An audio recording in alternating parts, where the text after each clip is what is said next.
Funding for this edition of State of Affairs with Steve Adubato has been provided by the Healthcare Foundation of New Jersey, Rutgers University, Newark, PSC&G, committed to providing safe, reliable energy now and in the future. The Port Authority of New York and New Jersey, moving the region through air, land, rail, and sea. TD Bank. The Fidelco Group. Holy Name. This place is different. The New Jersey Economic Development Authority. And by IBEW Local 102, lighting the path, leading the way. Promotional support provided by the New Jersey Business and Industry Association. And by AM 970 The Answer.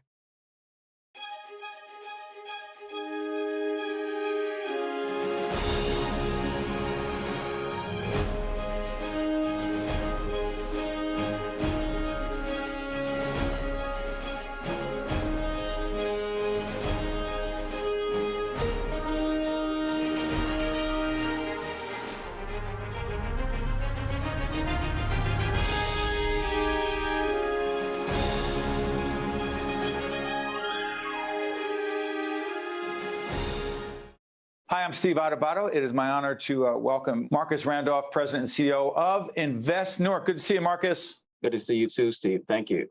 You got a website, it's up. Tell everyone what Invest Newark is. So Invest Newark is the official economic development corporation for the city of Newark. We work very closely with Mayor Baraka, with Deputy Mayor Allison Ladd, and Economic Housing Development to carry out the economic development and housing initiatives for the city and on behalf of the residents. You know, this housing piece, the need for affordable housing in Newark, there's a digital divide. We'll talk about just a little bit about the internet, but there's a housing divide, if you will. There's a whole range of issues that are complex in the city of Newark around property and affordable housing. Talk about what the problem is. Yeah, sure. So, we need to increase the home ownership rate in the city of Newark. We need to figure out ways to generate wealth via that home ownership program as well.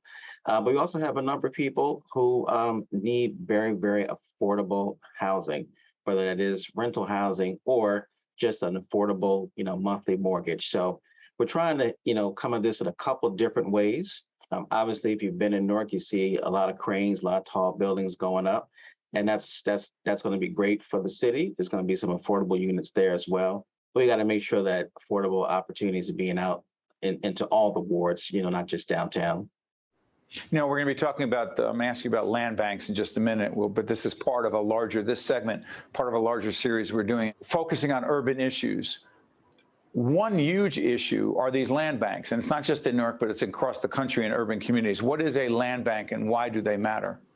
Yeah, great question. So there's it's about 250 land banks operating across the United States. The Newark Land Bank is the only one in the state of New Jersey. And essentially what it does is it allows us to have generally a not-for-profit vehicle that can sort of assemble these properties, essentially bank them and figure out ways to make them useful again, get them back on the tax rolls for the city. What we're doing is we're creating home ownership opportunities with ours, but there's also going to be some other interesting projects. Some market rate will come out of this, but there'll be some commercial property development as well. So I want to be clear, so everyone understands this. Who purchases the land and puts it in a bank? A not-for-profit? So we get our properties from the city of Newark. So the city has a log of properties that are either vacant or underutilized, and we get those in tranches, and they move over here to the land bank, and Invest Newark oversees that. Then we figure out ways to get them active again. And then how are people able to purchase them as often first-time homeowners at an affordable price? Right. Great question. So there's a couple of ways that can be done. One of them is if a person who is renting an apartment right now has a Section 8 voucher, there is a way to Section 8. Let everyone know that Section 8 is a section of federal housing law that allows that promotes affordable housing. I'm sorry. Go ahead. Right, and provides a subsidy for their rent. They can use that voucher once they've been qualified to go toward a mortgage. They can become a homeowner while still using that voucher. But we also have a couple of other programs that are specifically designed for first-time homeowners. One of them is called Resident Advantage, and that's if you're currently a Newark resident, you get priority for some of the houses that we're developing. We also have another one that's, again, still for first-time homeowners, but you don't have to be a current resident of the city of Newark. Mm. Marcus, do this for us. Newark Fiber. Yes. I'm curious about this because this whole issue of high-speed, low-cost internet service, so many people watching right now are thinking, like, what are you talking about? We have that. Well, you may have that, but that is not accessible and available to everyone across the state and every community, particularly in urban communities. What are we talking about here regarding the internet, and why is it so critically important to a vibrant, economically strong community? Talk about that. Yeah, you hit the nail right on the head. It's absolutely critical to build a strong economy. The pandemic really brought it home. We saw a lot of people in the city of Newark who their children could not access the online learning. People could not work from home. They didn't have reliable access to the internet. And then we also know that we do a lot of things now on the internet. I'm talking to you right now on the internet. People have, they talk to their doctors, a number of things. So it's critical. But what we really need to make sure that's available is that it is affordable and reliable. Obviously, there are a number of different ways to get internet access, but studies show there's still a lot of people, not just in Newark, but in Newark that don't have any access, and that poses a real challenge for them just to sort of live day to day. Yeah, I don't want to belabor this point, but for us to do this programming remotely, we had to make a significant investment as a not-for-profit organization, not-for-profit production company, to try to ensure as best we can that the quality of what we're doing is what it is, that the internet signal, not even a signal, but the internet is strong. But again, that costs real money. And to assume that everyone is able to do that as an individual, much less a corporation, doesn't make sense, and is not realistic. Real quick, before I let you go, Marcus, you're committed to this work. You're born and raised where? Born in Morristown. Morristown, another community that's more complex than people realize. Real quick, before I let you go, you're particularly excited about this work, being someone from New Jersey who cares deeply about urban communities like Newark, because? Well, good question. Because I'm a New Jersey native. I've always been fond of Newark. My parents have a history of Newark, in Newark, I should say. But for me, I look at it as an opportunity to be of service, to be an advocate for the people of Newark. Newark is our city. And it's everybody's city in New Jersey. We should really be trying to do our best to make sure that it continues to be a thriving city. What's good for Newark is good for New Jersey. Many years ago, Mayor Ken Gibson, the late Mayor Ken Gibson, was quoted as saying, "Where American cities are going, Newark will get there first." It's interesting. He said it 50 years ago. It's still as relevant today. Marcus Randolph is President and CEO of Invest Newark. I cannot thank you enough. Appreciate it, Mr. Randolph. Thank you so much, Steve. You got it. Stay with us. We'll be right back. To see more State of Affairs with Steve Adubato programs, visit us online at stateofaffairsnj.org. If you would like to express an opinion, email us at info@caucusnj.org. Find us on Facebook at facebook.com/Steve Adubato, PhD. And follow us on Twitter at Steve Adubato. Hundreds of thousands of people in New Jersey face hunger. Now, more than ever. Together with our 800-plus agency partners. Now, more than ever. The Community Food Bank of New Jersey is fighting hunger. Now, more than ever. This holiday season, in a time when the need is so great.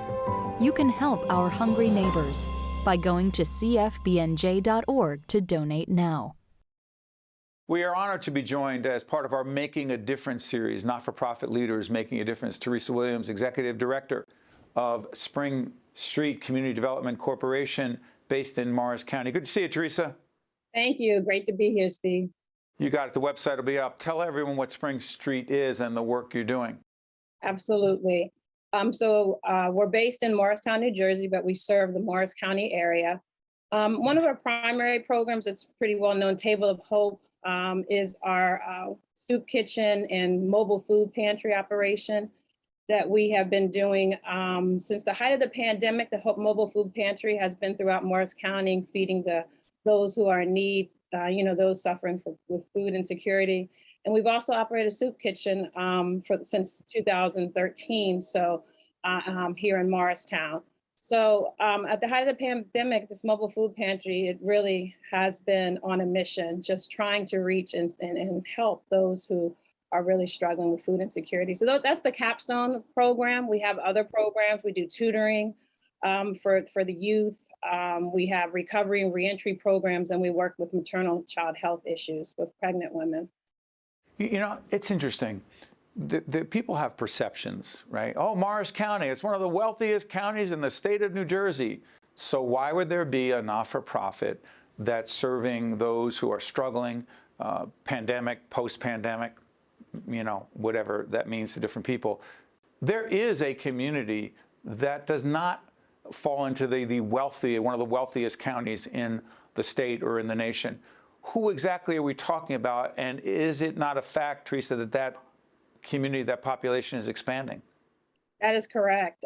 There's a term, United Way has done a study, and we call these families ALICE families, which are asset limited, income constrained, employed. ALICE is the acronym. Exactly. So, but what that is people are working. People are out here, they're working hard, but they can't make ends meet. They can't keep up with the cost of living. So they have to make decisions, do I pay my electric bill or do I buy groceries? They have to make these difficult decisions daily.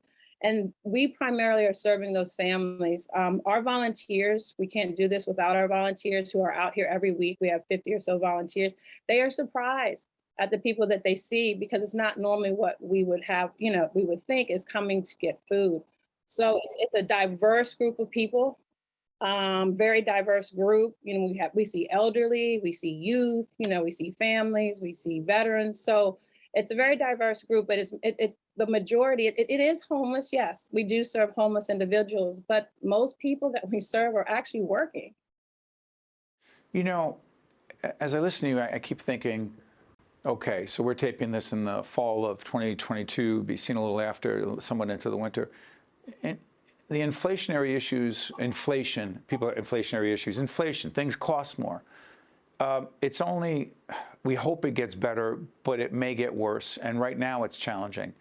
How does inflation negatively impact the people you're talking about when things simply cost more?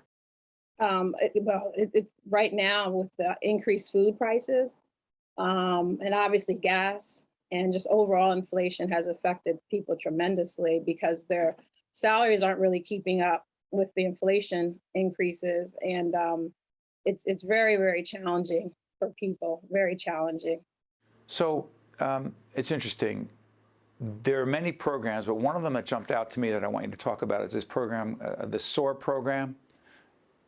What is the SOAR program? And also, my understanding is you created this program in cooperation with someone very close to you. Your husband. Yes. Talk about the SOAR program and also the connection to Pastor Sidney Williams Sr. Jr. I apologize. Absolutely. So our tutoring program, SOAR, Student Outreach and Academic Reinforcement, is actually that's the first program we started at Spring Street. My husband and I actually were missionaries in South Africa before we came to Morris County, to Morristown. So with being missionaries, we have a heart for service. So when we came here, it's kind of like what you said, Steve, this is a wealthy county, there's no poverty here, and that we kind of felt that way when we arrived. So we met with some of the different stakeholders in the community and talked about, what do you see our needs in this community? So the superintendent at the time had informed us there are some children slipping through the cracks. It tends to be Black and brown children here. Excuse me, superintendent in schools? Yes. Okay, go ahead. I'm sorry. That some children, particularly Black and brown children slipping who through have, the cracks, you know, Go in ahead. terms of their education, you know, keeping Right. up with the testing and those things. So that was the impetus for us starting the SOAR program. So we said, okay, we're going to focus. We started off with fifth graders, you know, because the transformation from elementary to middle school is drastic because they go from these small schools to this huge school, and everybody knows you need to understand fifth grade math before you can do anything else. So we started with fifth graders, and we've been doing this since we've arrived here. So in 2011. That's the SOAR program, right? And what does it stand for again, Teresa? Student Outreach and Academic Reinforcement. I cut you off. I'm sorry. Finish your point. So we've been doing it since we arrived. It's very rewarding, and it's partnership with Morris School District. And we also provide mentoring. We work with the local universities who provide tutoring to the students, which is great because they're great mentors for the students. And what we have seen is that all of the students, 90% of the students that come through the SOAR program have increased their scores in math and language arts. So we're very happy with the program, and we're looking forward to starting it up again this year. I need to follow up on this. You and your husband, Pastor Sidney Williams Jr., you talked about the work in Cape Town, South Africa, coming back here.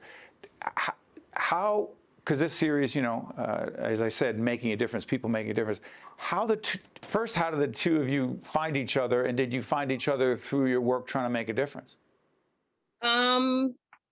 We found each other in New York. And then you go to South Africa. We were both in the corporate world. So we weren't doing any of this stuff when we met each other. And, you know, you have these epiphanies and, you know, in life, and you start to look at what's important to you. So we made some drastic changes, and we got rid of basically everything we owned, and left to go to South Africa with our 4 kids and 2 dogs. So that's what happened. We decided to make a change. But when we met, we were not in this field, no. Well, again, I don't want to minimize what you just described, and people can take from this what they will, but what you said is so profound, so important, so significant, and it's people like you, leaders like you and your husband, who not just make a difference every day, but make a decision to give back in a very extraordinary way and give up so much from a monetary perspective. I'll get off my soapbox now. Teresa Williams, I cannot thank you. The best to you and everyone at Spring Street, and also to your husband, Pastor Sidney Williams Jr. as well. Thank you, Teresa. Appreciate you joining us. Thank you so much, Steve. You guys stay with us. We'll be right back. To see more State of Affairs with Steve Adubato programs, visit us online at stateofaffairsnj.org. If you would like to express an opinion, email us at info@caucusnj.org. Find us on Facebook at facebook.com/Steve Adubato PhD, and follow us on Twitter at Steve Adubato. New Jersey is home to the best public schools in the nation. And that didn't happen by accident.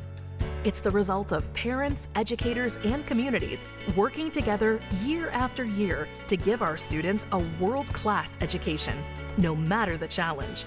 Because parents and educators know that with a shared commitment to our public schools, our children can learn, grow, and thrive.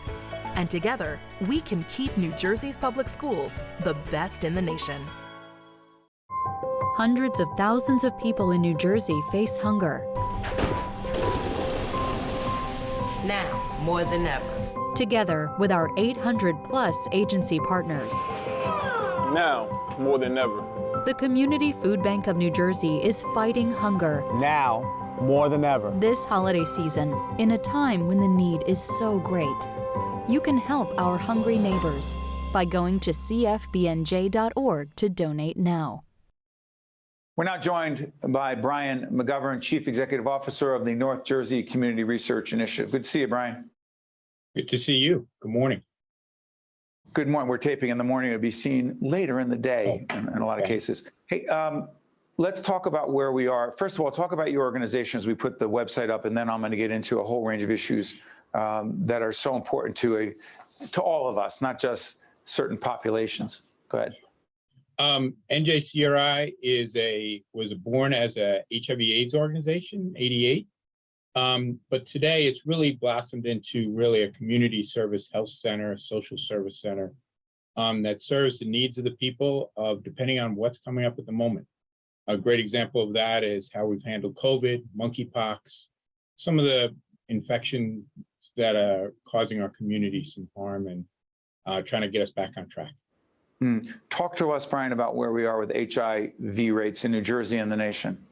Sure. I don't actually have the numbers in front of me right now, but HIV has really had an upsurge after COVID and during COVID. A lot of services were down, people weren't coming out of the houses, but people were still connecting at high risk. So our numbers have more than doubled the last 2 years of new infection rates. And so that has been kind of an explosion in New Jersey. The state's very well aware of that, and we are all working on bringing those numbers back down. One of the neat things that's going on that's on a state and a national level, which is HIV prevention and care. So they're really combining the two. And with this strong testing model and health screening model in the community, what we're doing is we're helping people either get into preventive care, what is known as kind of PrEP, as a lot of people might know, and I can tell you more about that, or care, HIV care. And many people today, HIV positive, are living very healthy and are undetectable and therefore untransmittable of HIV disease. So this is really helping. Sorry. I'm sorry for interrupting. Go ahead. Finish your point. No, so this is really helping reduce HIV infection in our community and really bringing down. And the goal is to really eradicate HIV as this epidemic. I want to talk about monkeypox in just a moment, but tell us about the Total Health Awareness Program. What is it as we keep the website up? So that program is a program that actually does a lot of work in the community. It works with primarily an MSM population, or men who have sex with men, or high-risk HIV people. What we do is we go out in the community, or we serve people literally in the clinic or on a mobile unit in the community. And we will do health care screening for HIV, other STIs, Hep C. STIs, clarify that. These are sexually transmitted diseases. And so these are usually higher rates than HIV. So people kind of ignore them, and they can be treated with medication. So they're not a long-term illness, but they are something that has raised those rates, and we're trying to get those down. So with all that, we can do screening, and we can get people on preventive medication or HIV treatment literally in the street, where we'll bring out medical doctors and so on that will help us. So let me ask you something, Brian, and I asked you a little bit about this last time you were with us, but I want to follow up on this. As we talk about monkeypox, as we talk about the population most affected by monkeypox, to what degree do you believe that for some watching right now, and to many across the state, this region, this nation, and that's not really my issue, that doesn't affect me because it does disproportionately impact men having sex with men, to what degree do you believe that is connected to a long-standing, not just the stigma, but prejudice and just frankly, a lack of concern about the community we're talking about, the people, the human beings we're talking about, discrimination? Absolutely. I know it's a loaded question, but go ahead. No, it's a great point. I think HIV and the word stigma are so connected. I think is what we're concerned about is the same thing with monkeypox. It is true, monkeypox has a higher rate of infection right now in the world of gay men. And I will say that we've had a great population coming in of gay men to get vaccinated.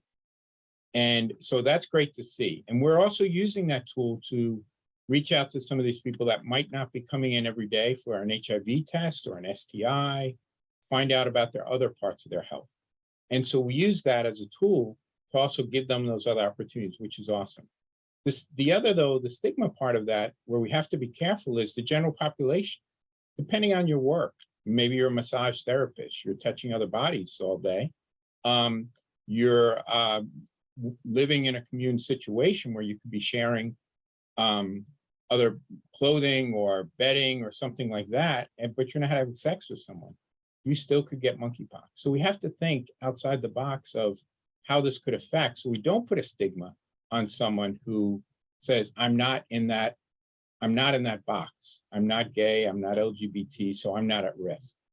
Many of our healthcare workers understand that and will navigate themselves if they're at high risk, and will get that. But we want the general population to understand that just as much.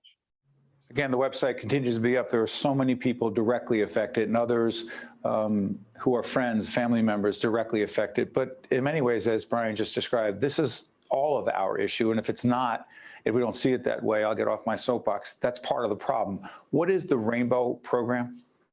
The Rainbow program is a new program that we started this year, and it's about inter-partner violence for LGBT. So why we call it inter-partner instead of domestic violence or violence between husband and wife is, one, in the LGBT community, people may not be married. Two, it might be a transgender person being violence towards them in the community. It might be an intimate relationship that's not maybe a long-term one. So it really broadens that definition of the relationship violence. And so it's one of its first and unique in our state. And what does it do, Brian? I'm sorry. What exactly does it do? I'm sorry. So what it does is anywhere from a hotline where people can call in. P.S. Let's put the hotline. I'm sorry for doing this while we're doing the show. Put the hotline up and say you call the hotline. What happens?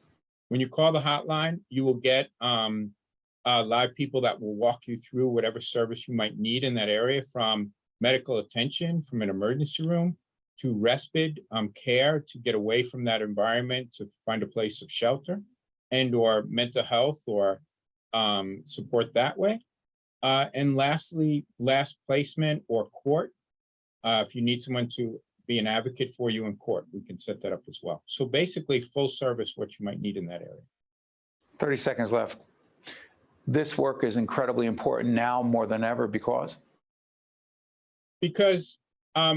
it's not, we're getting to a place where HIV/AIDS is coming to a more manageable place with this really 4-pillar we're looking at of like healthcare prevention, looking at all areas of what someone might need. And as a result of that, I see this as something that finally we could look at getting a better handle on, getting more under control. I want to thank Brian McGovern, Chief Executive Officer of the North Jersey Community Research Initiative. Brian, thank you for joining us. I promise you'll continue to be a part of our programming to keep us up to date on issues that matter to a very large segment of our community. Thanks so much, Brian. Thank you. You got it. I'm Steve Adubato. That's Brian McGovern. We'll see you next time. State of Affairs with Steve Adubato is a production of the Caucus Educational Corporation. Funding has been provided by the Healthcare Foundation of New Jersey, Rutgers University, Newark, PSC&G, the Port Authority of New York and New Jersey, TD Bank, the Fidelco Group, Holy Name, the New Jersey Economic Development Authority, and by IBEW Local 102. Promotional support provided by the New Jersey Business and Industry Association and by AM 970 The Answer. To watch more State of Affairs with Steve Adubato, find us online and follow us on social media. Hundreds of thousands of people in New Jersey face hunger. Now, more than ever. Together with our 800-plus agency partners. Now, more than ever. The Community Food Bank of New Jersey is fighting hunger. Now, more than ever. This holiday season, in a time when the need is so great. You can help our hungry neighbors by going to cfbnj.org to donate now. New Jersey is home to the best public schools in the nation. And that didn't happen by accident. It's the result of parents, educators, and communities working together year after year to give our students a world-class education, no matter the challenge. Because parents and educators know that with a shared commitment to our public schools, our children can learn, grow, and thrive. And together, we can keep New Jersey's public schools the best in the nation.